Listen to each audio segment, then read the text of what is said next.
AP ముఖ్యమంత్రి TDP అధినేత చంద్రబాబు నేడు పార్టీ కేంద్ర కార్యాలయానికి వెళ్లనున్నారు. మంగళగిరి పార్టీ కేంద్ర కార్యాలయంలో ఉదయం 11 గంటల నుంచి టీడీపీ పోలిట్ బ్యూరో సమావేశం జరగనుంది. దీనికి చంద్రబాబు అధ్యక్షత వహించనున్నారు.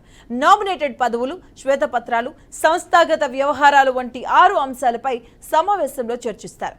తెలంగాణ టీడీపీ అధ్యక్షుడు ఎంపికైన పైన కూడా చర్చ కొనసాగబోతుంది. అలాగే కేంద్ర బడ్జెట్లో రాష్ట్రానికి నిధుల కేటాయింపుపై కేంద్రానికి ధన్యవాదాలు తెలుపుతూ తీర్మానం చేయబోతున్నారు. కూటమి ప్రభుత్వం అధికారంలోకి వచ్చాక తర్వాత జరుగుతున్న తొలి పోలిట్ బ్యూరో సమావేశం ఇది.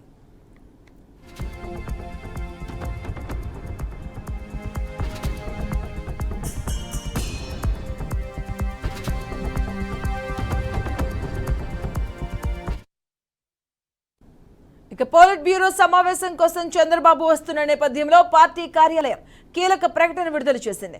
నిర్దేశిత షెడ్యూల్ వల్ల సీఎం సందర్శకులను కలిసే సమయం ఉండదని పార్టీ నేతలు వెల్లడించారు. శనివారం జరిగే ప్రజావేదిక కార్యక్రమంలో ప్రజలు తమ వినతి పత్రాలు అందించే వెసులుబాటును వినియోగించుకోవాలని కోరారు.